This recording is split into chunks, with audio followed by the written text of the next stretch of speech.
Team Barbie, good luck kasi hindi lang Rocksteady yung kalaban nyo. Destiny. Kami ang Rocksteady!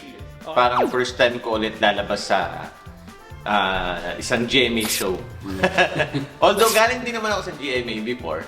Pero for the longest time na nasa ABS ako. So parang ito, excited ulit ako na bumalik ng GMA.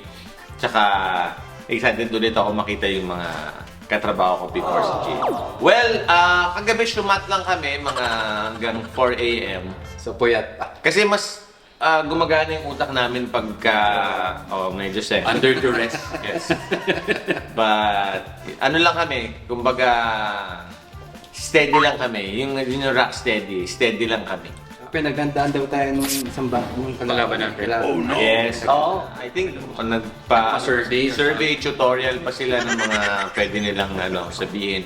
Nag-improve, pa sila, workshop para lang enhance yung kanilang kaalaman and yung bilis ng utak nila. Oh well, good luck. Yes. Sa kalaban natin. Wala kaming planong manalo naman. Ang gusto lang naman namin, makita si Ding Dong. May game plan pala kami. Pass lang kami, pass. Yes, yun lang yung game Sagot plan na namin. kayo, sagot. Bahala kayo sumagot, i-steal lang kami. Para hindi kami mahirapan. Ganun lang. Ang panlaban lang talaga namin sa kanila is yung looks namin. Kanina, That's it. kanina may laptop pa rin nag-YouTube yung isa. Yes, nag-YouTube. Tapos Nanonood ng mga past episodes. past episode. Man. Team Barbie, good luck kasi hindi lang Rocksteady yung kalaban nyo. Destiny. Don't try so hard, guys. Don't try so hard. Destiny, nature. You'll hurt yourselves. Yeah. May kasamang will ni God. So, sorry na lang. Baka, yun lang! Maraming salamat. Napakagaling talaga. Barbie's Cradle.